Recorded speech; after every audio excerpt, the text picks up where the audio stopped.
Primeiro dia de aula em Ouro Preto, eu fui levar minha filha aos 7 anos numa escola e teve a aula inaugural e a diretora fez o discurso inaugural assim: bem-vindos, abre aspas, as crianças são como uma página em branco onde devemos escrever um belo livro, fecha aspas. Falei, meu Deus, não deixa eu ir embora, onde é que é a porta de saída? Se uma diretora de escola considera uma criança de 7 anos uma página em branco, ela não entende nada de menino, né?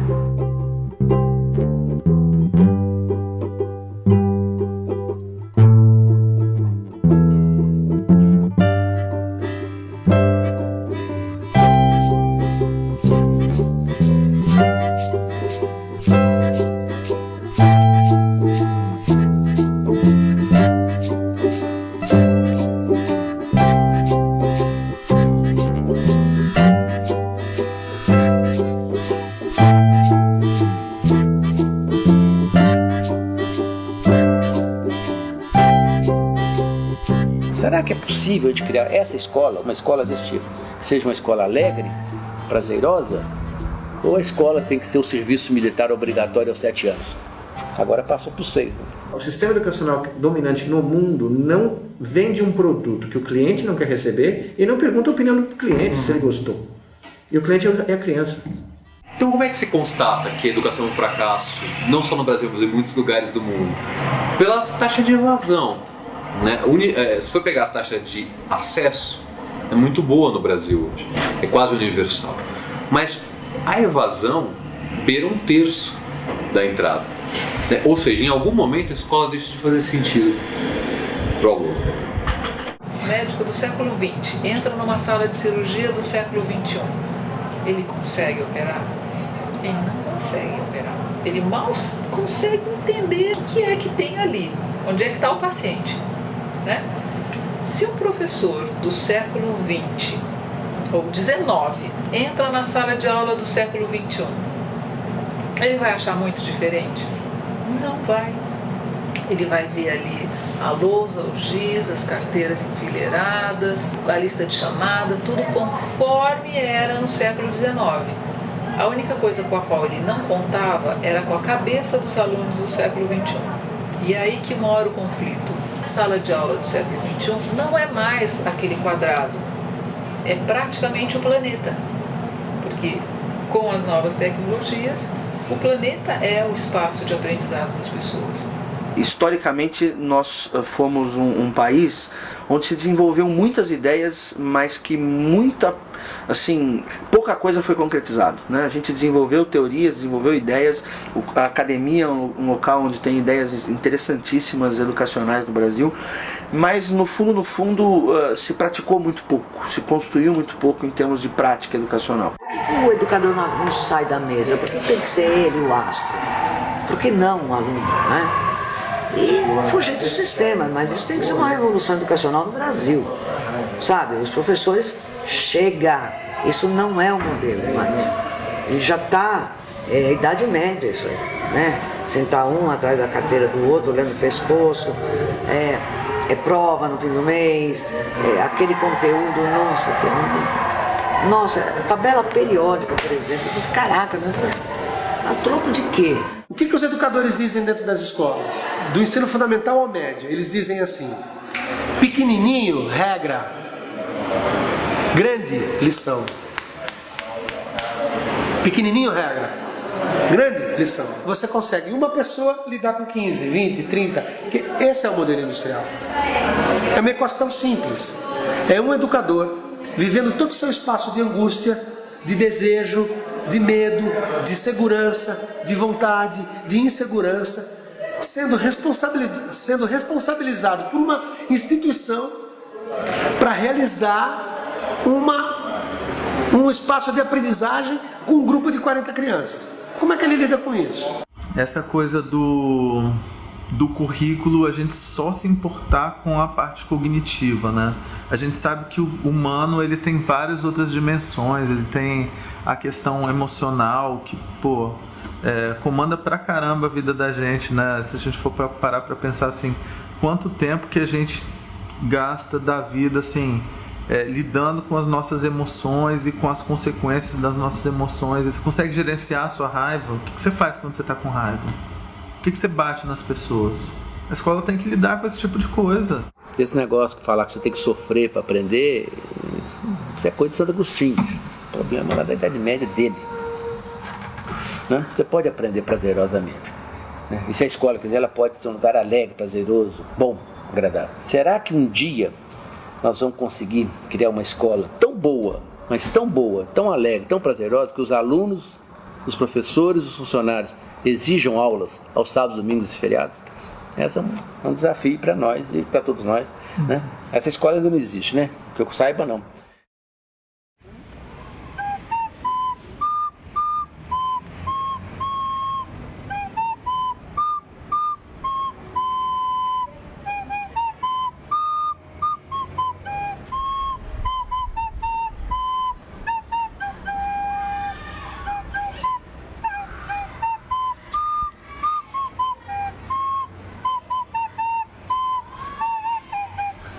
Pelo menos eu, quando estava nas outras escolas, me sentia muito presa dentro de uma sala de aula. E aqui não, aqui você pode vir aqui, sentar aqui, fazer uma lição do livro, ou até mesmo com um colega. Aí dá aquele arzinho de liberdade, você não fica se sentindo preso.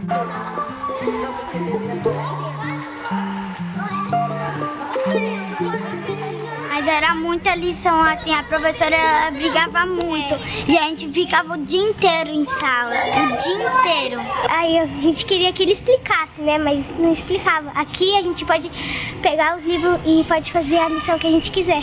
Se a gente tiver dúvida naquela lição que a gente quer fazer, a gente levanta a mão, o professor vem. Fala o que você precisa de ajuda. A gente fala, a gente precisa de ajuda na interpretação de texto, que eu não consigo escrever isso, não consigo entender aquilo, tal. Aí o professor vai lá e ele explica pra gente, ele não vai, pensa um pouco. Aí você fala. Você pode estudar assim sozinha ou com alguém se você quiser. Aí, diferente das outras escolas que é obrigado a ficar dentro da sala e não pode sair só na hora do recreio. Aqui não. Ontem eu escolhi ficar na sala de aula porque aquilo lá era um trabalho meu e eu estava terminando ele. E ele estava bem silencioso e adequado para mim pensar melhor no que eu ia fazer. A escola não pode se fechar, né? Ela precisa abrir, dialogar mais com outras instâncias, né? E eu vejo uma tendência que não é da escola, é uma tendência da nossa sociedade, de viver em condomínios, em clubes, né? E das pessoas, quando saem para a rua, elas saem com medo. É um ambiente, é a terra de ninguém, é um ambiente desprotegido, de grande violência, e a gente fica tentando colocar essas pessoas dentro de ambientes seguros. E aqui a gente faz pesquisas e trabalhos, aí a gente vai para um tutor, fala, olha o que eu aprendi, aí a gente aprende com o tutor também. E hoje em dia, com a internet, eu aperto um botão e vou pegar o melhor professor da França, o melhor professor do Brasil para me dar aula.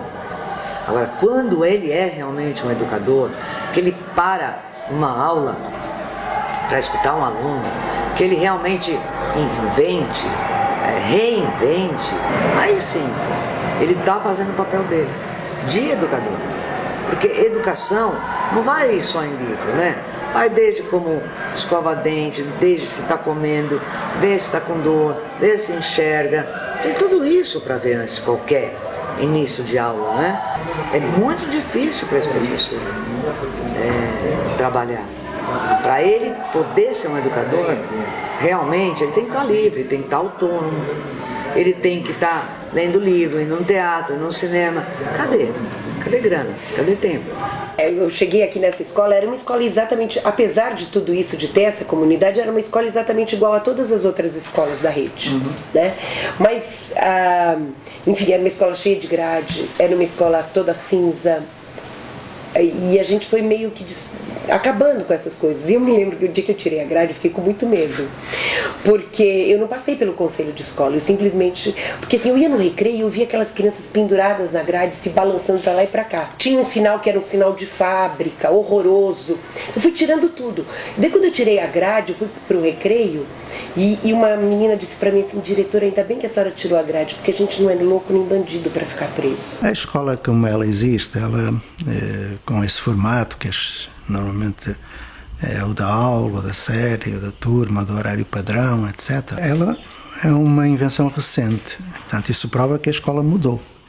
É uma invenção que vem do século XVIII, XIX, com as intenções iluministas, que no Brasil vem com a segmentação cartesiana e o positivismo, mas mais distante ainda com a influência dos jesuítas. Não é? Quando se diz que a escola não mudou, é porque ela deixou de fazer sentido enquanto construção social que sobrevive e que provoca milhões de analfabetos, não é? E que provoca muita infelicidade e muito desperdício de gente. Essa escola não mudou por uma razão. É que ela hoje não tem qualquer suporte nem de bom senso, quanto mais de ciência. Educação é muito mais do que acontece numa sala de aula. A educação é uma invenção humana para transmitir o humano. É uma forma de transmitir o humano entre as gerações. Então, a sala de aula é só um dispositivo para isso acontecer. E nem sempre o melhor dispositivo. Então, acho que o papel do professor ele está muito mais ligado a um facilitador para que o aluno passe a receber esse conhecimento do que alguém que detenha um conhecimento determinado e que vai passar para o aluno, né? Então a gente come um monte de coisa que a gente não sabe se faz bem ou não pra gente. Isso vai enfraquecendo o nosso corpo. Coca-Cola vai roendo o vício. E sabia, Vitor? Tudo pode se tornar um vício. Tudo pode ser droga. Tudo que vira vício, que você come muito, essas coisas, que você usa muito. Que nem consumismo é uma droga, sabia? Então, isso que eu ia falar.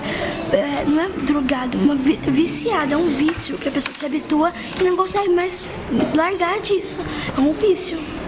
Na outra escola, eu tava cansada de ficar sentado, olhando pro professor, não poder argumentar alguma coisa. Por que a gente vai poder levar o chocolate?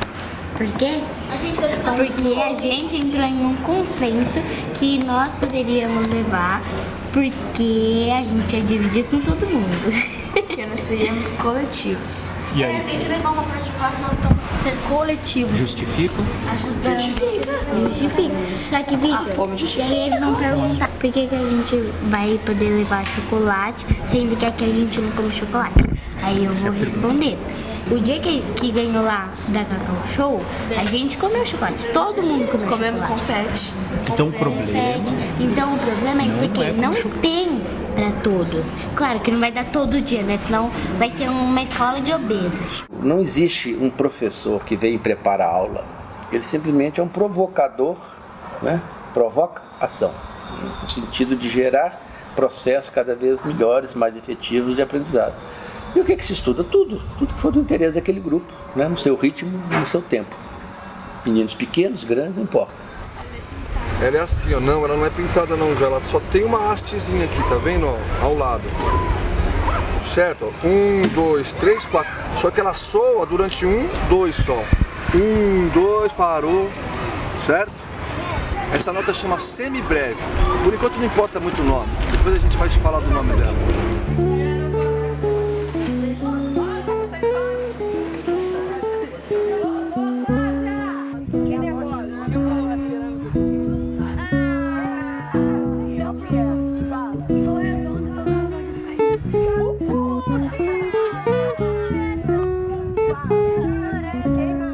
Pra mim, mudou muito a forma de... Porque antigamente era, tipo, o professor no quadro explicando pra gente a matéria. Agora, tipo assim, a gente que tem que ir estudar, procurar, fazer acontecer, saber de tudo. o professor, tipo assim, ajuda numa coisa ou outra que não tá dando mesmo pra você aprender ali. Aqui eu sempre digo que não foram só as paredes que caíram, porque os nossos espaços, a nossa sala de aula são espaços de aprendizagem. Mas não foi só isso, é uma mudança total de paradigma. Você tem famílias que são formadas por 6 alunos e cada 3 famílias você tem um time. Só que essas famílias elas foram construídas e montadas com todos os anos de aprendizagem. Então eu tenho alunos, nos times eu tenho alunos de 7º ano, 8º ano e 9º ano. Ele deixa de ser professor e passa a ser professor mentor. Quer dizer, como a palavra mesmo diz, né? Ele é o cara que vai mediar essa aprendizagem do aluno. Então é uma quebra total de paradigmas. Começando a me acostumar agora, no começo do ano eu odiei a ideia. Eu odiei, não gostei. Porque eu pensei que eu não ia aprender nada. Tipo assim, qualquer coisa que eu não sabia, eu começava a chorar, cheio de raiva. Aí eu, professor, não tô aprendendo que não sei o que. Ele, calma, você vai se acostumar. Porque, tipo assim, a gente ficou uns, sei lá, 8, 10 anos, sei lá, da nossa vida estudando de um jeito, só o professor lá. Aí do nada mudou. Aí tem que se acostumar aos poucos, eu acho isso. Porque ficar, sei lá, do nada, tô gostando. Não, eu vou me acostumando aos poucos, com certeza.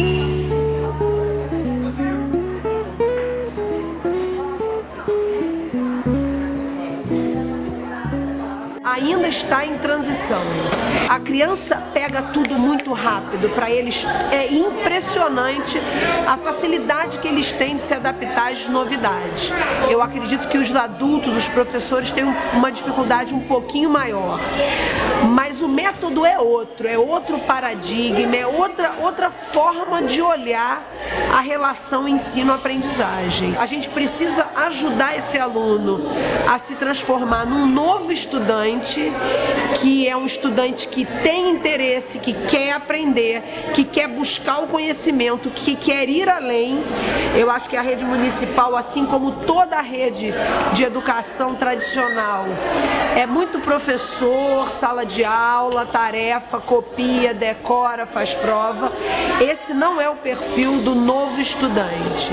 O novo estudante ele recebe o conhecimento como um desafio e ele precisa buscar soluções para esse desafio. Achei legal, porque não vai ficar tipo assim, um aqui, outro aqui, não, vai ficar a gente do lado. Você pode conversar com a pessoa que está do seu lado para você tirar a sua dúvida. Entendeu? Aí vai ter um grupo, aí a gente pode discutir com o grupo, mas quando a gente estava em fileira, você tentava falar com a pessoa da frente estava mais entretida no caderno do que em você. Aí tava lá, cueca, pô, deixa eu copiar em paz. A gente, em família, no começo mesmo, desse ano mesmo, era só 9º ano, aí só 7º ano. Aí, tipo assim, eu me acostumei só a trabalhar com 9º ano, né, tá? Aí, tipo, do nada mudou. Agora é 7º ano, eu sou a única do 9º ano na minha família. E 8º ano e 7º ano. Aí, tipo assim, algumas coisas que eles não sabem, a maioria das coisas eles perguntam pra mim, quase tudo, assim. Aí eu falei, caraca, professor, eu vou deixar de fazer meu trabalho pra ensinar pra eles. Aí o professor falou, você ensinando, você aprende 2 vezes mais. Aí, tipo assim, eu fui me acostumando com isso. Aí agora eu ajudo tudo que eles pedem. A maioria das coisas, tudo eles pedem pra mim. Aí, alguma coisa que eu não quero explicar, eu falo, vai nesse lugar que você vai encontrar a resposta pra você. Porque a gente sabe que muita gente que mora em comunidades tem vergonha de morar na comunidade. Tem muitas empresas que não contratam se o endereço for de comunidade. Então, se eu começo a estar trabalhando com esse aluno de 12, 13, 14 anos, que ele tem coisa legal sim dentro da comunidade dele, que aquilo ali pode ser valorizado sim, ele começa a crescer, a se tornar um adulto cidadão. E aí eu queria montar algo assim, por exemplo, eu sei fazer fuxico, né? Eu sou uma mãe de aluno e sei fazer fuxico. Então a gente vai abrir oficinas de fuxico. Pra quê? Pra que aquela mãe que está desempregada, ou aquela mãe que não pode sair porque o filho é pequeno, é doente, que ela também possa ganhar um dinheiro.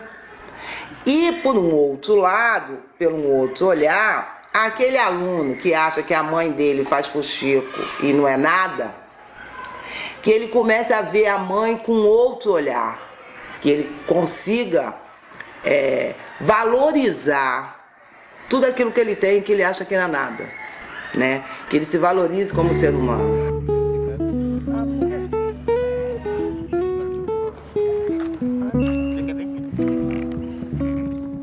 E o professor Antônio Carlos Gomes da Costa insistia que alguma hora a gente vai ter que ter uma pedagogia bossa nova, que ele chamava, né?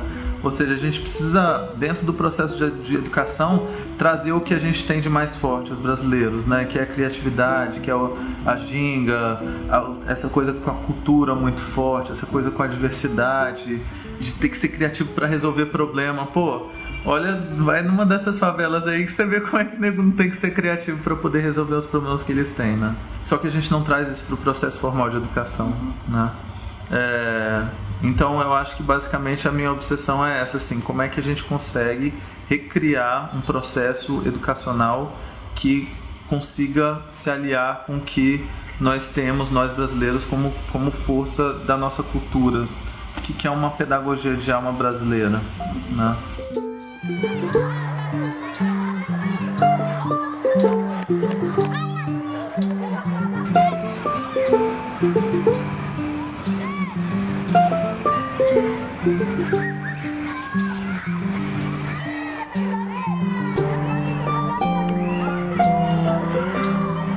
Meu nome é Isabela, eu sou vereadora e assessora da Cultura e do Esporte. Meu nome é Maiara da Silva Pinheiro, sou representante do Salão do Oitava, vereadora e secretária da Cultura e do Esporte. Eu tenho a função de melhorar o salão, como da comissão, como secretário também. Meu nome é Raíssa Antunes Passos, eu sou prefeita da escola e eu tenho 13 anos. Meu nome é Vitória Leme da Silva, eu tenho 13 anos e eu sou o quê? Nada. Você é da comissão. Há 3 anos atrás nós começamos a pensar o que poderia ser feito para realizar esse trabalho de aproximar o aluno do aluno e os alunos dos professores. E aí a gente teve a ideia de criar algo que a gente está chamando aqui de República de Alunos, que aí foi constituído um grupo de professores e alunos que fizeram um regimento sobre como seria o processo eletivo. A República foi formada conforme foi feita a comissão. A comissão primeiro é a base de tudo que é feita nos salões. Cada salão tem a sua comissão, que é voltada pelos próprios alunos. Teve a campanha, que teve que fazer cartazes, vídeos, para mostrar qual que era a expectativa que a pessoa queria com esse cargo que ela estava propondo. Passar em todos os salões também. A gente pegou e teve uma votação. No computador tinha as fotos de cada pessoa, com os nomes, e as pessoas foram clicando e vendo quem queria. O Braz tem a equipe dele, ele respeita a equipe dele. Eu tenho uma equipe que é da Secretaria do Esporte, tem 22 pessoas, e eu falei, eu não tô aqui pra mandar vocês, eu tô aqui pra gente trabalhar juntos. Agora, se não quer trabalhar, pode sair, que eu não vou sentir sua falta.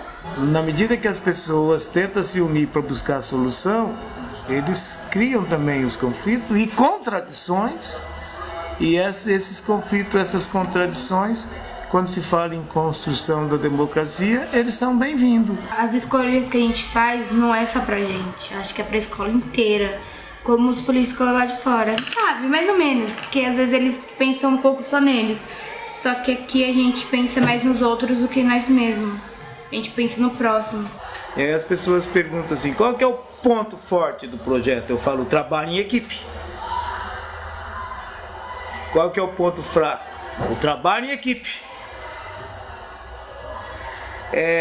O trabalho em equipe é o ponto forte, porque essa é uma competência que quem não desenvolve ela hoje não tem condição de ser feliz.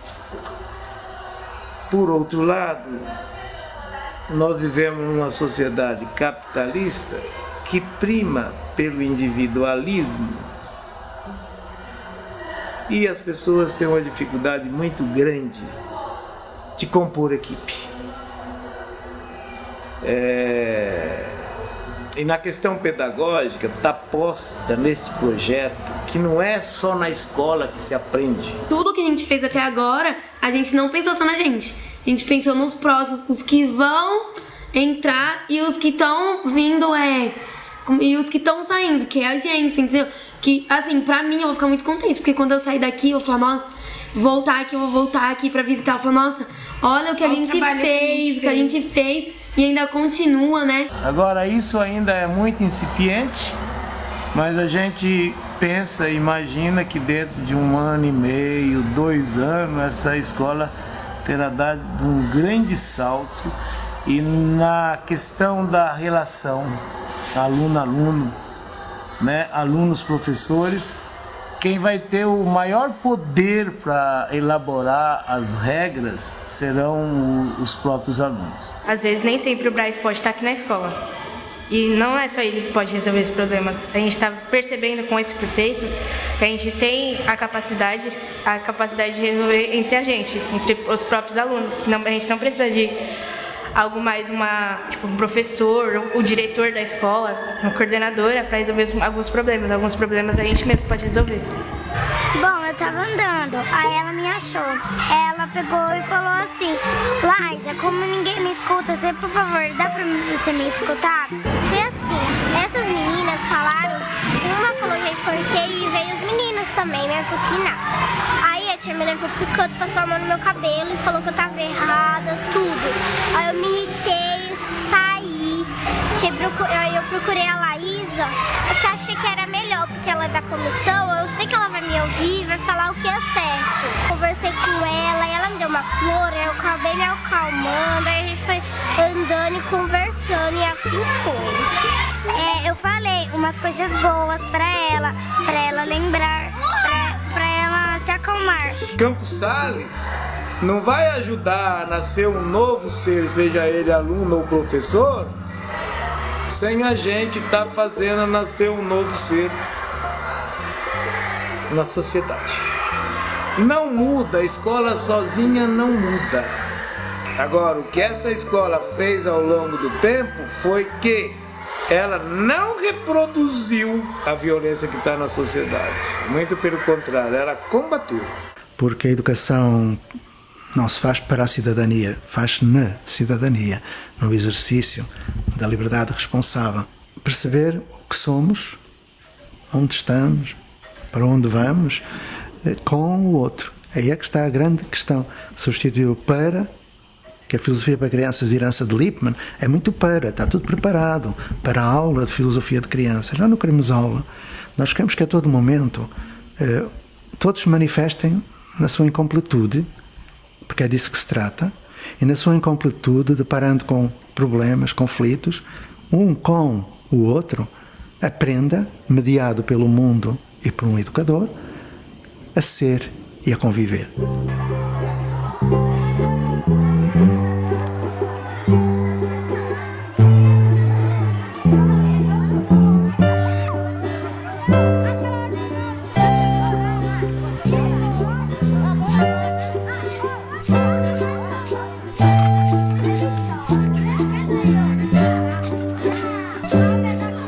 Você olha só para o lado vazio e você investe no lado vazio, a solução não transforma.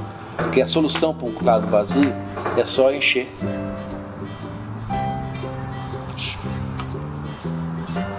E aí isso não muda, porque vazio de novo, vai embora. Então você continua fazendo mais do mesmo. E a gente, por que a gente não olha para cá? Porque aqui implica um outro instrumental, é um outro olhar, é outra mirada, é um outro exercício. Não é aprender a medir carência, é medir fortaleza. Não é medir DH, medir o IPDH, qual que é o Índice de Potencial de Desenvolvimento Humano, que existe nessa comunidade. Como é que a gente mede o potencial de desenvolvimento humano? Então nós tivemos que aprender a fazer isso. Então nós fizemos para nós, o PCD, o nosso IPDH, o que ele é? É a capacidade que as pessoas têm de acolhimento, acolher, de produzir ninhos para acolher o outro, acolher as ideias do outro, para não perder nada. Polo social. Agora tudo que vai combinar. Você fala, diabo, tá chovendo. Tá aqui, ó, chovendo, moleque. Eu fui Raulzinho. Não pode, Gustavo. Pode. Raulzinho vai deixar tudo. A maneira de trabalhar no CPCD, né, a metodologia de trabalhar no CPCD é muito diferente do que a gente vê nos outros lugares. Desde a hora da gente planejar atividade com as crianças, a gente faz o tempo todo pensando em valorizar a criança como pessoa, em fazer com que essa criança, colaborar com que essa criança caiba no mundo, o que ela vai poder ser de melhor. Então a gente foca muito o que ela tem de melhor. Um espaço lá da igreja, ocioso, juntamos lá 120 meninos na época. Conversei com eles, falei, meninada, menino de 7 a 14 anos, falei, molecada, é o seguinte, tudo que a gente for fazer aqui é brincando. Nós vamos estudar, ler, escrever, plantar, comer, lavar, fazer, jogar, tudo brincando. Topa? Claro, 100%. Claro. A função de menino é brincar, né? Você perguntar para o menino que quer brincar, é igual perguntar para passarinho se ele quer voar, né? É óbvio. Aí um gaiato virou para ele e falou assim, ô Tião, cadê os brinquedos para a gente brincar então? Eu falei, rapaz, não tem nenhum. Ele falou, como é que a gente brinca sem brinquedo? Eu falei, essa é a primeira questão que eu jogo para vocês. Vamos fazer uma aposta, no dia em que a gente não conseguir mais inventar os próprios brinquedos, eu começo a comprar. Ok? Top? Fechada a aposta. Eu refaço essa aposta há 27 anos. Você tá confundindo as plantas, ué? Pra que isso aí na orelha? Coloca um outro aí, coloca na orelha. orelha coloca a arruda. Isso aí mesmo. Isso aqui é pra me confundir no meio das plantas. Porque, pô, arruda, você vai lá na mudinha, lá no canteiro de arruda e pega um. Eles gostam dessa azedinha. Tá. O tamanho? Tá? Olha. Olha. Uhum. Se tivesse 4 folhas, Leandro. Seria o quê? Um trem, 4 folhas da sorte, né? Mas eu já peguei um hoje. Tá, aqui na hora. Não, na pé de casa. O Deniston tinha 11 anos. Ele estava já há 4 anos repetindo o primeiro ano. Eles matriculavam no primeiro ano todo ano. Há 4 anos seguidos já estava no 5º ano. Então o Deniston era repetente, renitente, resistente, paciente, persistente. Todo ano ele ficava no mesmo ano. Mas ele não aprendia a fazer as 4 operações.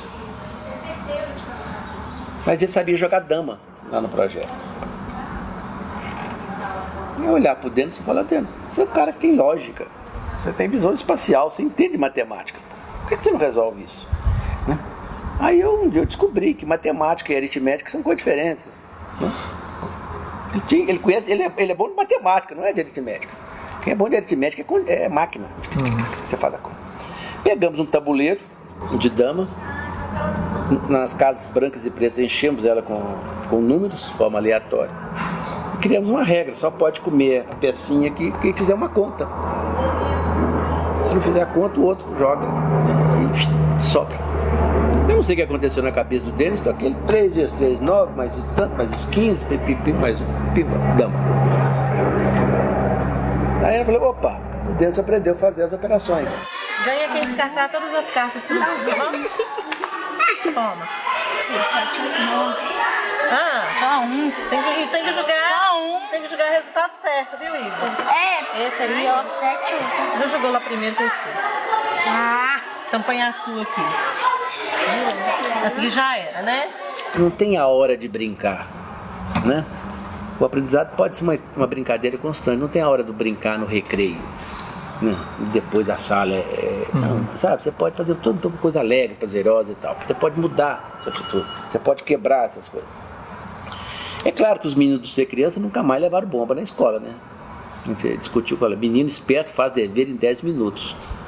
Passou de 10 minutos até perdendo tempo na sua vida, porque o dever de escola é 10 minutos, porque são todos iguais, né? Você fez o primeiro, o 10 é tudo igual, porque é tudo repeteco, aquela folha de bobajada, né? De ficar fazendo mais do mesmo.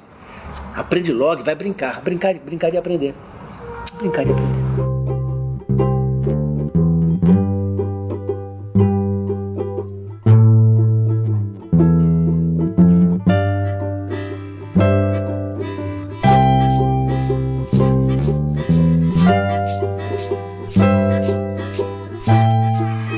E o papel nosso de educador aqui é fazer essa aprendizagem ser significativa. Então, às vezes eu tenho uma criança aqui que ela não consegue, todo mundo tem limitações. Às vezes ela não consegue ir até onde o outro foi, mas até onde ela foi já é muito bom e é muito valorizado. Então o papel nosso, de nós educadores aqui da instituição é esse, é de valorizar o máximo que a gente pode, é de ver o ponto luminoso e de fazer isso florescer cada vez mais. É acolher sempre e fazer essa troca, né? Conseguir fazer essa troca. Para a gente fazer essa troca, a gente não consegue sem o acolhimento. Quando a gente acolhe, a gente encanta e a gente fica encantado. E aí acontece a educação, aí acontece a aprendizagem. Lembrou, Matheus? Então, quando sair na cor azul, a gente tem que fazer um elogio pro colega. Quando sair no amarelo, a gente tem que cantar um pedaço de uma música daqui do projeto. Quando há uma relação entre um que acha que sabe, que é o professor, e um outro acha que não sabe, que é o aluno, essa não é uma relação de educação, é de ensinagem. Vai chuchar no outro, né? De desequilíbrio. Um que pensa, o outro não pensa. Um que acha que pode, o outro acha que não pode. Um que manda, o outro obedece. Quando essa relação não é uma relação educativa. Mas não importa se é escola, pode ser na vida, né? Do homem em relação à mulher, o pai em relação ao filho, o outro em relação... Quanto mais equilibrada, né, nós tivermos, essa possibilidade. Então aqui tem um exercício fundamental de compreensão de entendimento do outro, de aprender o outro e aprender tirar dele as coisas importantes, né, que nos fazem melhor.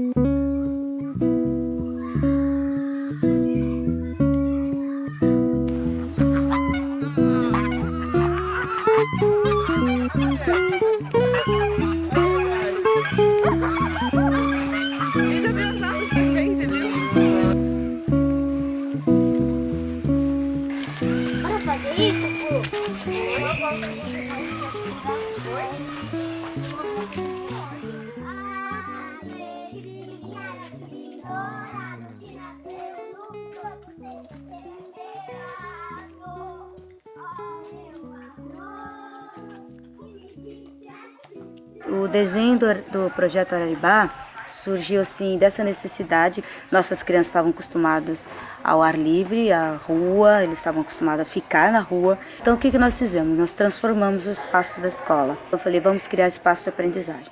Então, inicialmente tem uma resistência, né? Mas esse é um projeto que vem da Escola da Ponte, que é uma escola portuguesa, não tem a ver com a realidade do Brasil. Mas e se a gente adaptar, e se a gente sentir, a gente experimentar pelo menos, para ver como que acontece isso? Eu acho que não. E eu acredito que essa experimentação desse projeto foi, assim, fundamental. Essa autonomia, ela é garantida na lei, artigo 15 da Lei de Diretrizes e Bases. As escolas têm autonomia pedagógica, administrativa e financeira, que está de acordo com a Constituição Federal. Se a escola tem autonomia para isso, eu não tenho que seguir um modelo. Nós dividimos a escola, então, em 2 temas, tipo projeto de alfabetização, projeto de pesquisa. Então tem 6 espaços em que só se trabalha alfabetização. É a escola sem muros, né? A que eu acredito de verdade, porque eu não entendo por que a gente tem que ficar naquele quartinho fechado, né? Não é um castigo, a escola tem que ser um prazer. Então quando a gente sai, a gente não tá só aprendendo os conteúdos estipulados pelo MEC ou pelo município, mas a gente está aprendendo como viver uma vida sociável, cumprimentando as pessoas, sendo, né, humanos. Eu acho que isso está faltando muito no mundo, ser humano mesmo. Deixa eu, pô. Faz uma fila.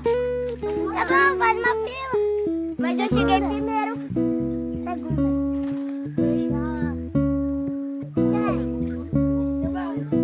Quando você começa a desafiar esses limites e buscar essa maturidade desse projeto, você acaba lidando muito com as suas coisas, né? Então essa é uma das partes mais difíceis mesmo, você se libertar, jogar fora coisas que você acreditava que foram muito importantes por muito tempo, mas que agora de repente já não tem tanta importância.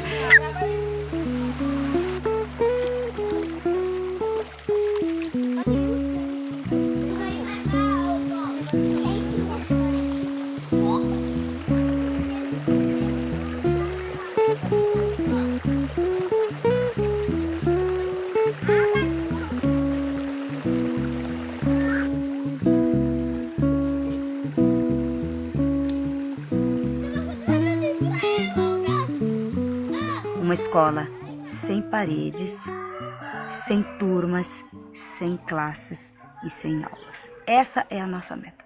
E quando eu falei assim um dia para os professores, e aí, professor, vai bater o sinal e a coisa vai acontecer. Como vocês se sentem? Eu percebi que o professor estava ansioso. Mas aí aconteceu uma coisa, bateu o sinal, as crianças entraram e foram para os seus espaços e deram um show de atuação, vamos nesse cenário. E a gente percebeu então que o muro era nosso. A criança tira isso de letra. A gente agir com a comunidade, com os poderes executivos, com prefeitos, com vereadores, com líderes de bairro, falar para resolver, igual o transporte no bairro. A gente está fazendo agora um projeto, nós fomos lá para outra escola, que a gente vai em tudo que for possível para a gente conseguir, porque aqui o ônibus é 2 em 2 horas, conseguir em outros lugares é meia hora, aqui em Ubatuba. Então aqui a gente está muito atrasado. A gente vai ver se a gente consegue pôr mais ônibus. E aqui até a diretora está falando que aqui tem uma linha só de ônibus. Já no outro lugar tem 2. Por que só o professor tem que construir isso? Não. O pai, o líder comunitário, ele também pode transmitir esse conhecimento. Todas as festas juninas a gente juntava, fazia. Foi a primeira casa aqui de Pau a Pique, que foi feita pelo pessoal da escola, pelas criançadas, que é uma tradição, para não deixar acabar aquela casa de pau a pique antigamente. Então era feito, e em cima dela foi feito trabalho, a gente vinha aqui ensinar a fazer artesanato de papel, de canudo, tinha outro senhor também, o seu João também trabalhou aqui, ele ensinava as criançadas a fazer os trabalhos, fazer as pinturas. Então a gente sempre procurava ajudar. E toda vez que tinha reunião de APM, eu não participava da APM. Daí foi um dia que o diretor falou, você não participa da APM? Eu falo, posso participar. E os pais acho que sentiram que colaboradores. Quando eles se sentiram colaboradores, aí eles participavam mais ativamente. Tudo que a gente está precisando na escola, sempre a gente lança primeiro para os pais. Aí os pais vêm, colaboram no que eles podem e a gente faz o que é a necessidade. Então os professores não podem dar aula em 2 períodos nas escolas. Então a gente está tentando buscar que consiga fazer esse sistema das criançadas entrar de manhãzinha, só sair à tardezinha. Aí como veio o Pacheco, ele projeta, eu falo, olha, o que vocês conseguiram fazer aqui, em Portugal nós conseguimos fazer em 10 anos, vocês conseguiram praticamente em 2, 3 anos. Mas como vocês conseguiram? Conseguimos porque a diretora deu apoio, correu atrás de buscar documentos, porque sem documentação não adianta, a gente vai e quebra a cara. E quando se fez o projeto, vocês estão querendo fazer uma escola particular. Eu falei, não, a gente está buscando fazer uma escola, o que a população quer, o que é útil para os filhos, para que eles venham e aprendam alguma coisa. Então preciso trazer esse desenho para cá para a gente começar a fazer. Eu gostaria que cada um de vocês começasse a procurar em casa, com um colega, qual o brinquedo que pode ser feito. Telefone sem fio. Ótimo, telefone sem fio. Que é onde começou toda a brincadeira. E foi nessa aí que saem várias experiências. E quem mais? Se você deixar as criançadas presas o dia todo na escola, as criançadas vão ficar esgotadas, eles não querem, então eles querem novidade. Então sempre vem a escola diferente para cá também fazer os encontros e daqui sai fora.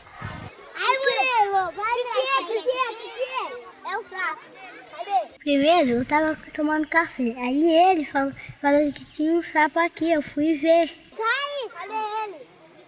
Cadê ele? Envia só um aí! Cadê ele? Antes eu já tava aqui no parque, aí daqui a pouco eu vi eles virando um banco, eu não sabia o que era, fui lá ver. Aí quando eu vi era um sapo, e todo mundo ficava correndo com medo do sapo. Vira com tudo! É, que sabe o que é esse? É perereca. Aí eu achei e catei o sapo. Ele vai pegar na mão!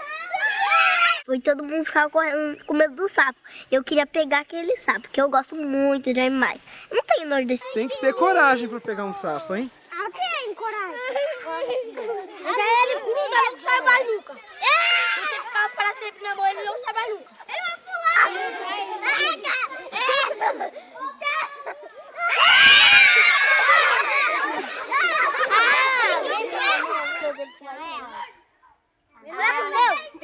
Ele não vai ficar grudado em você, cara.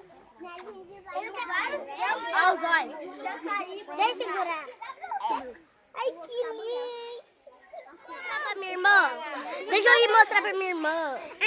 Eu fui levando ele, todo mundo me agarrando, querendo catar o sapo, né? E eu com ele na mão, andando devagar pra ele não pular. E ele é geladinho. Não sei porque todo mundo tem nojo de sapo. Tipo minha mãe. Eu defendo que haja recreio toda a hora, ou seja, que a educação seja um ato consciente, inteligente e que seja a todo momento. Esse tempo deveria ser sempre, porque a aprendizagem acontece em qualquer momento, não é? E raramente acontece durante a aula. Eu penso que muito mais aprendizagem acontece no recreio do que numa aula. Isto é uma suposição minha.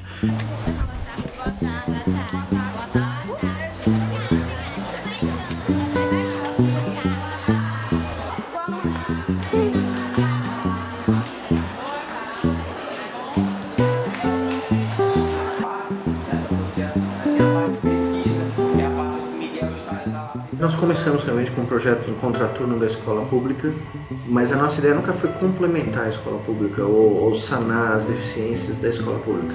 A nossa ideia foi oferecer às nossas crianças um outro modelo de educação, completamente diferente. Um modelo onde elas têm voz, onde elas são protagonistas da própria educação, onde elas têm direito a expressar as coisas que elas gostam e que elas não gostam, ou modificar as coisas que elas não gostam, e onde elas aprendem fazendo. Elas não aprendem tendo que aceitar como válida a verdade que alguém emite para elas. Que a educação tradicional é uma educação extremamente passiva. Só teve coisa boa, para te falar a verdade, na chegada da gente. Isso foi muito bem aceito. Eu não me lembro de ter tido qualquer problema de aceitação. Pelo contrário, o pessoal queria muito da nossa atuação. Veja que em Natal, quando começou, tinha uma lista de 1.000 e tantos alunos e nós tínhamos 400 vagas na época. Agora nós temos 600, né? Então nós tivemos que sortear. Aqui em Macaíba também nós tivemos que sortear e nós temos aqui autonomia de estar matriculando porque os meninos chegam aqui. Isso aqui é uma região da zona rural, você vê, os meninos andam 10 quilômetros, 15 quilômetros para virem se matricular. O que eu posso te dizer aqui do nosso projeto é que ele é transformador a partir do momento que cada aluno que está aqui consegue levar um pouquinho do que está aprendendo.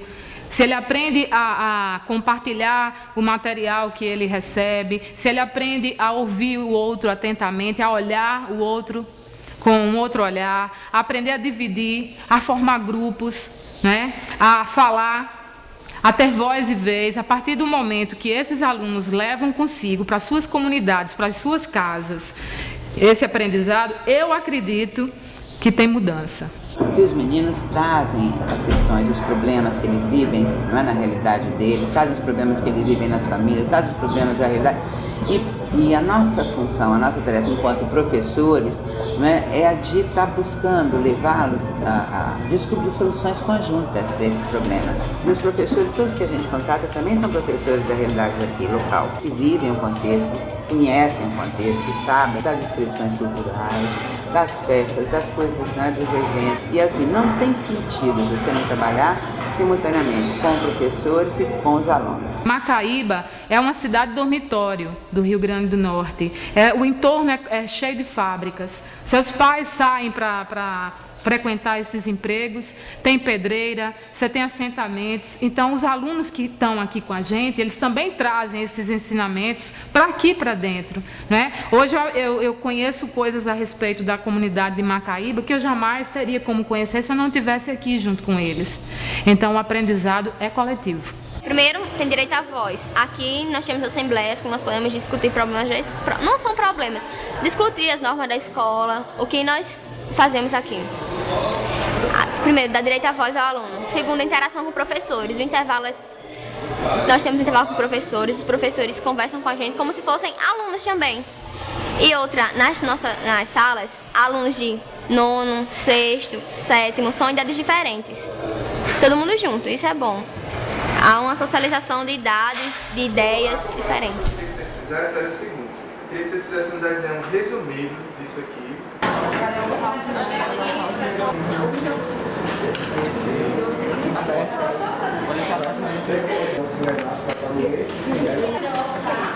A minha formação como professora começou aqui mesmo, assim. Eu acho que a teoria é muito importante, lógico, né? Mas a teoria, você como vai para uma sala de aula, assim, tem contato com os alunos, é totalmente diferente. Então foram eles que me formaram, que me fizeram professora. Eu só sou professora por conta deles. Por exemplo, veio um professor falar sobre política. Nós vimos um jornal, um assunto, nós trazemos para a aula. Aquilo ali já impulsiona outros alunos a conversarem, a debaterem. Eu acho isso bom, não acho que o professor perderia o poder. E sim, ele ajudaria na sua aula. Porque se ele der o poder de fala ao aluno, a um aluno, quem sabe, outros irão se mobilizar e assim vai gerar essa roda contínua. Os alunos vão querer se interessar mais por aquela aula, porque ele vai ver que ali ele tem um poder de fala, ele vai poder estar passando o seu ponto de vista. Isso é bom. Quebra, né? Então, eu não sou mais a professora, eu sou a professora. Sabe? É uma coisa mais próxima, assim. É mais, sabe? É em conjunto, né? O que está lá mandando e obedecendo, não. É o que está construindo em conjunto, está construindo junto. Quando você vai numa escola, qualquer escola do Brasil, e você conta o que a gente faz, você conta como... A primeira reação dos professores, dos diretores é essa. Ah, mas aqui não dá, porque às 3 da tarde tem um lanche. Ou então, o recreio aqui é 1 da tarde, então não dá para ter treinamento de professor. Todo mundo está na zona de conforto, todo mundo está mais do que acomodado com o que tem, entendeu? E aí tem as crianças que não sabem ler, não sabem entender um texto, não sabem... Né? Ninguém para pensar nisso, né? E ninguém pergunta para as crianças porque elas odeiam a escola. Se eu pudesse dizer para você que você não precisa ir para a escola, o que você faria? 99% da molecada fala, não vou mesmo. Que às vezes o professor está cansado, estagnado aquela situação e aí ele acha que não pode mudar. Eu acho que muitos professores também precisam passar por esse processo de quebra, de transformação, para poder eles verem que é possível fazer diferente, que eles podem, se eles quiserem. Tem muita coisa que a gente faz aqui que não depende de financiamento, né? Não depende de espaço, né? Que é a questão do vínculo que você estabelece com o aluno, da relação de afetividade com o aluno, do cuidado que você tem, com o seu compromisso, né? com a educação, do seu compromisso com a aula, do seu compromisso com o aluno. Quando você afeta o aluno, você tem meio caminho andado. Então, não dá só para a gente ficar na fala. Eu acho que é possível mudar a legislação, as estaduais, as municipais. É preciso que quem faz a gestão das escolas pense que a possibilidade de ampliar horários, diminuir a quantidade de disciplinas num dia e aumentar o tempo é ganho. Eu acho que a transformação social só se dá nos cantos que a gente vive. Você não transforma a sociedade, não é a 2 metros de altura, como dizia o Bispo do Rosário. Você transforma aqui agora. Nós estamos juntos, transformando alguma coisa nesse momento aqui agora mesmo. Então, a gente transforma nos grupos que a gente integra. E educação é integrar grupos, principalmente. Ninguém aprende sozinho. Essa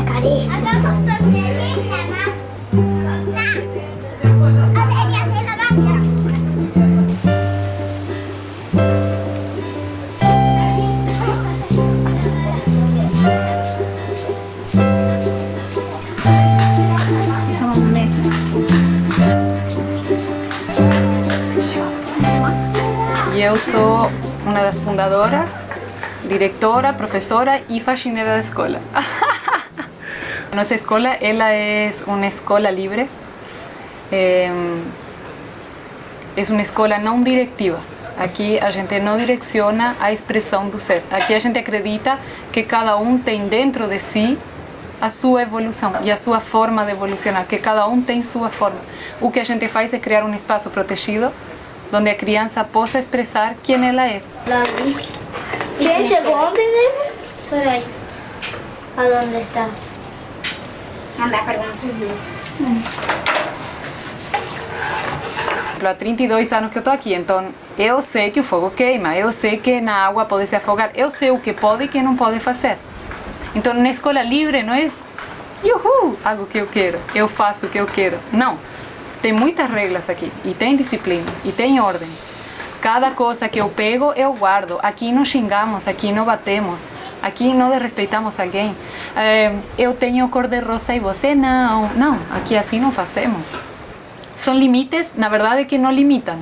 Por exemplo, não corremos dentro da sala, mas corremos fora. Você sempre pode fazer o que você quer, mas com respeito e no lugar correto, da forma correta, em comunhão. Não pulamos da janela, mas pulamos da casinha, do parquinho ou da cama elástica. Não comemos dentro da sala, mas comemos na cozinha. Cada coisa tem o seu lugar. Não gritamos na cozinha, mas pode gritar o que quiser lá fora. Então, você...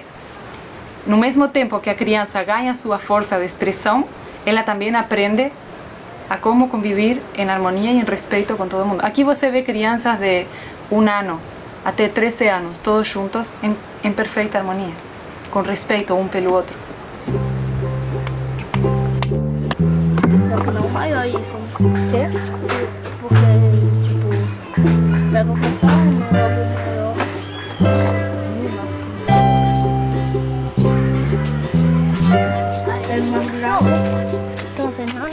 Liberdade não existe sem o autogoverno. É muito fácil falar, a criança tem liberdade, mas existem regras impostas ou até punições, né, na época impostas.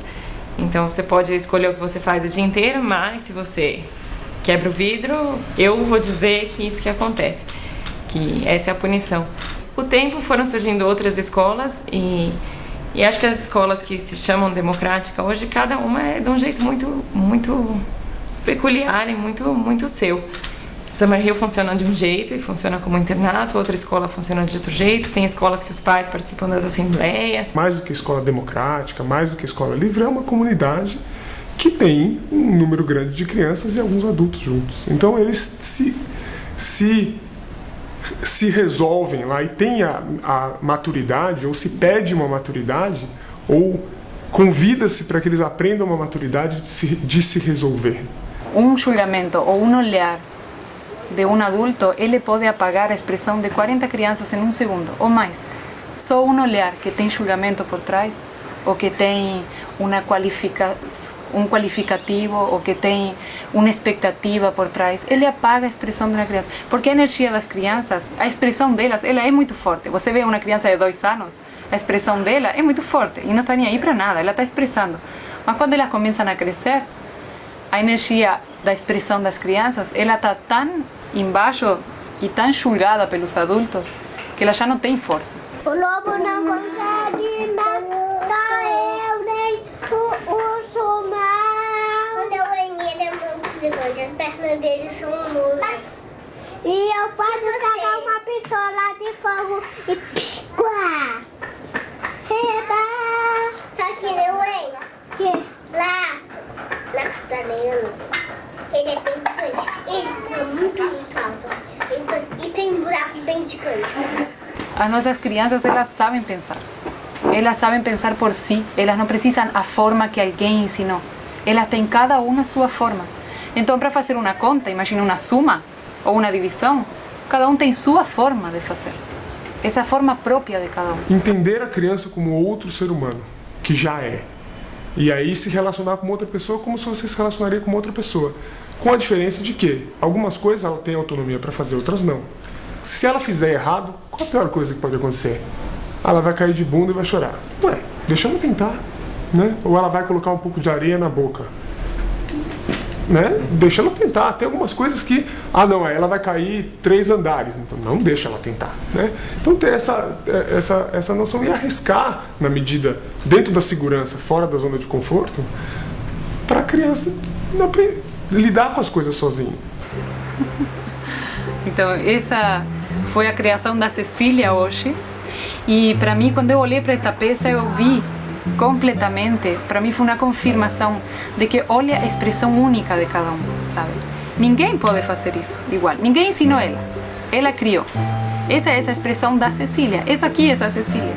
É uma expressão única. A forma é única. É da Cecília. Isso está dentro de cada um de nós. Cada um tem sua forma. Então não existe uma forma de fazer uma suma ou uma forma de estudar uma coisa. Não existe. Cada um tem sua forma. E como você encontra essa forma? Você não encontra, porque está dentro de cada um.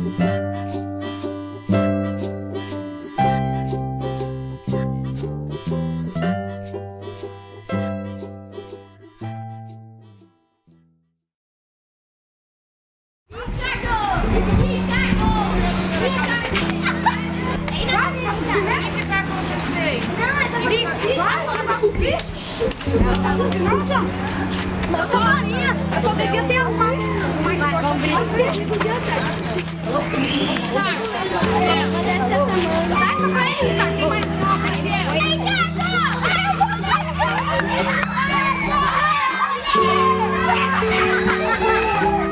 Aí eu mandei ele soltar, falei, solta. Aí eu bati nele, aí ele cuspiu em mim. Aí eu falei, ah é? Aí eu corri atrás dele pra cuspir nele. Aí ele pegou e deixou com o João. Aí eu falei assim, depois você vai ver o cuspir com você. Aí depois ele e o João apareceu ali com uma vara pra me bater. Você cuspiu e o problema resolveu. Foi resolvido? Não. Pedir desculpa, como você bem colocou, ela tem que estar. Primeiro a criança tem que entender o que é que ela fez, qual é a consequência, para depois poder tentar resgatar aquilo, né? E que a desculpa em si só às vezes não é o bastante. Eu vou precisar ou consertar ou rever alguma coisa.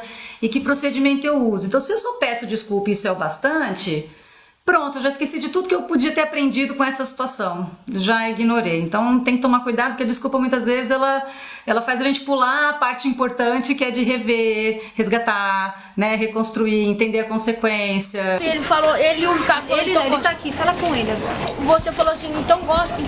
Eu falei. Aí eu falei assim, falei o quê? Você queria cuspir no Ricardo? Eu falei pra você cuspir? Não, mentira. Aí você falou assim, ele não falou, deixa esses muito. Eu tava ali. Peraí só um pouquinho, só um minutinho. Aí, você quer participar? Então vem aqui e a gente vai combinar uma vez de falar. E a gente vai falar com o outro, não do outro, tá bom? A questão tempo é um problema, porque as escolas, as professoras têm lá tudo que elas têm que oferecer, têm que ensinar, é um monte de coisa, é uma correria. Então, quando dá um problema e as crianças, professora, ele fez tal coisa, ele me bateu, ele me xingou, a professora vira e fala, isso não se faz, isso é feio, vai lá, pede desculpa, fulano, resolve isso, né? Não faça assim, não faça assado. É rapidinho para ela fazer essa intervenção, à distância, mas a chance disso acontecer muitas vezes depois é enorme. Diferente dela chegar e se colocar no papel de mediador mesmo, que o adulto tem que ser para resolver essas situações. Então a professora vai lá, escuta uma criança que trouxe a queixa, enquanto isso a outra criança que está sendo acusada, né, também vai fazer um exercício de escuta, porque vai ouvir como foi que o outro encarou a atitude dele. Depois que um falou, o outro fala, e depois que os dois falaram o que aconteceu e aumentou já um pouquinho a consciência, porque às vezes um viu a situação de um jeito totalmente diferente do outro, né? A professora pode lançar a proposta. Então, como é que a gente faz para resolver isso agora? Mas quando a gente não gosta de alguma coisa, o que a gente tem que fazer, Ricardo? Sei lá, falar. Eu não gosto dessa brincadeira. Isso! Tá vendo? Sim. Se você dissesse pra ele num momento assim, olha... Guilherme, eu não gostei de você ter segurado no meu pescoço. O que você ia fazer, Guilherme, se ele tivesse te falado, ao invés de te machucar? Eu ia falar, então para de atrapalhar. Aí ele pediu pra você parar de atrapalhar o que estava acontecendo. E você? Eu vou sair de perto. Você pensaria nisso? Estão vendo onde está o problema? Não sai bater papo. Tudo começou pela falta de respeito. O respeito. Quando você chama ele de gordo, ele fica ofendido, você desrespeitou ele. Aí ele não soube conversar com você, grudou pelo seu pescoço. Mas todo mundo chama ele de gordão? É, mas é por isso que você vai chamar também? Hã? Então, Ricardo, agora é hora de você conversar com todo mundo que te chama de gordão e explicar o que você gosta. Não, chamar de gordão você vai chamar. Você tá parando seu gordo. O que você acha, fulano, né, que seu colega precisa fazer para você se sentir melhor? né? O que você, né, que foi tido aí como o agressor ou quem, você acha que pode ter sido feito diferente para que isso não acontecesse? E ouvir as crianças falarem, né? As crianças precisam manifestar, depois dessa observação da situação, compreensão do que aconteceu, qual é a ideia, a sugestão que eles têm para aquilo, sem ela baixar ali um decreto do que como é que aquilo deve ser. Sempre vai ter alguém para conversar. Mas uma hora não vai dar, né? Aí alguém vai ter que partir para agressão. Você acha que alguém sempre vai ter que partir para agressão? Não sei, isso. O cara não obedece. E a gente tá pedindo por favor. Ele não obedece nunca. E você já tentou pedir ajuda? Se você então aí, nesse momento que você pediu, não aconteceu, você sair fora, não é melhor do que provocar uma situação? Se você não tem ajuda para conversar, você vai ter ajuda para alguém, para não se bater ou para te proteger? Vai ser mais difícil, não é? Estão tranquilos? Com certeza isso vai levar muito mais tempo do que ela emitir de longe um fica quieto, pede desculpa, né? Mas é mais eficiente em termos de educação, porque essas crianças numa próxima situação vão tentar resolver sozinhas, vão usar esse modelo que foi oferecido pela professora ou professor, né, para resolver conflito. Então, será que o outro entendeu o que eu quis dizer? Né? Ele se sentiu ofendido por quê?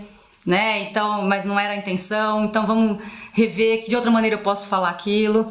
É só assim que vai dar para construir, quando as pessoas pararem para conversar e se ouvir, né? Só se aprende quando, perante algo, e esse algo pode ser uma necessidade, um problema, um desejo, um sonho, o que for, alguém se interroga, alguém se aproxima e os dois, com relação à fonte de conhecimento, que pode ser uma pessoa, pode ser uma lan house, pode ser um livro, uma biblioteca, a internet, no ciberespaço, fazem um combinado, ou seja, um projeto. E quando isso acontece, a aprendizagem deixa de estar centrada no tradicional aprendente, que é o aluno, e deixa de estar centrada no tradicional ensinante, que é o professor, o currículo, para estar centrada na relação. Está tudo centrado na relação. E é da qualidade da relação e dos instrumentos que a medeiam que a informação é transformada em conhecimento. Existe produção de conhecimento. É na relação. Eu vou entendê-lo e vou procurar o consenso. Portanto, aqui não há espaço de democracia representativa. Há o espaço de direto. Eu e tu e eu. E no meio, na relação, está a resposta.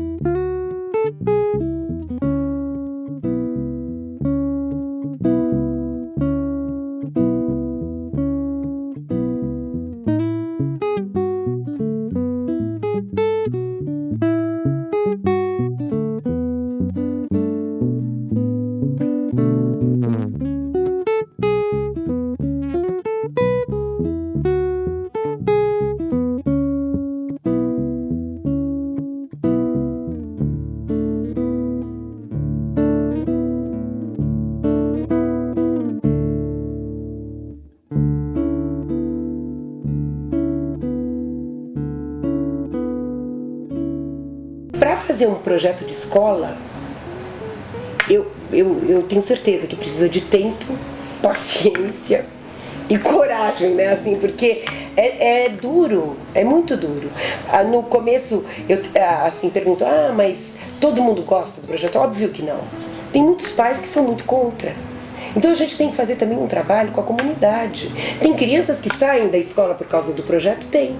Mas tem crianças que também entram na escola por causa do projeto. Se vocês estão levando seus filhos para uma escola que não faz bem para vocês, que não faz bem para os seus filhos, então mudem. Não esperem alguém mudar, porque ninguém vai mudar pela gente. Somos nós que temos que mudar. E essas crianças que estão aqui inocentes, com aquele olhão brilhante, elas confiam 100% na gente. Elas confiam que a gente cria um espaço verdadeiro para elas. Então, se a gente está levando elas para uma escola ou está dando uma educação que nem a gente acredita, que a gente sabe que não é legal e não mudamos, estamos à espera de alguém mudar por nós, então nunca vai mudar. Eu acredito tanto nesse modelo e é o que realmente eu quero pro Miguel, sabe? Hoje, assim, se eu... Amarela lá, do lado. Espera um pouquinho. Não, vamos lá no rio.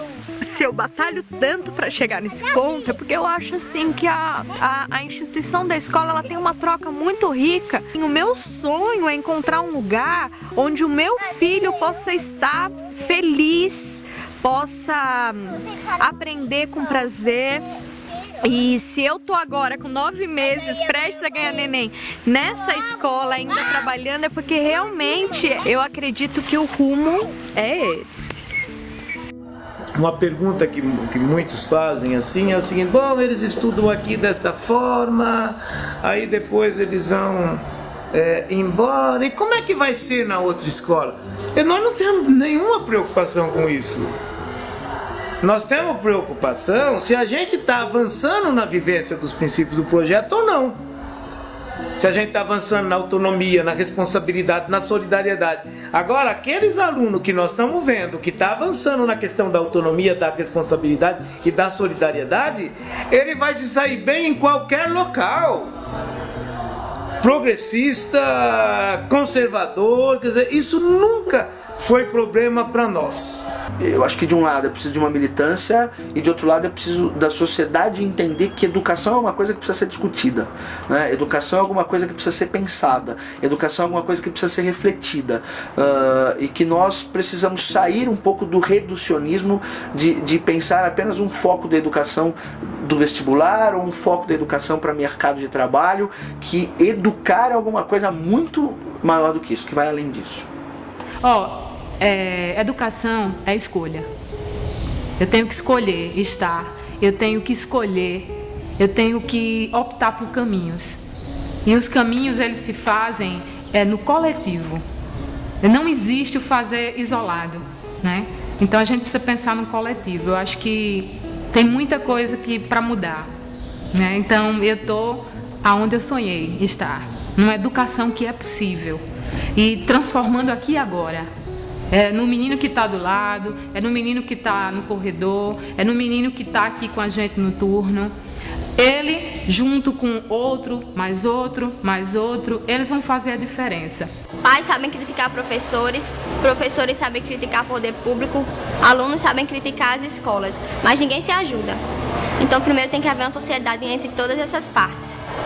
Porque sem isso não haveria lutas individuais, somente professores lutam por questão salarial. Alunos querem melhor educação.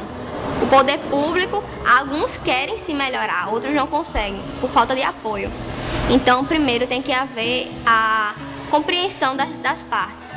Eles têm que se ajudar. Acho que isso seria o ponto de partida. Para mim, educação sempre vai significar alguma coisa que só acontece no plural. Porque para acontecer são necessárias no mínimo 2 pessoas, o eu e o outro, por isso que é plural. Para os professores, ousadia, né? Quem não ousa, quem não busca, quem não oportuniza, não sai do lugar. Então que eles deem voz e vez aos alunos, deem a possibilidade de aprender junto, porque o professor ele aprende com o aluno e o aluno aprende com o professor. Não é para, é com. Professor com aluno, não é o aluno para o professor para o aluno. Isso precisa ser propagado. Aprender para a vida, aprender para construir, aprender para equilibrar, aprender para ousar.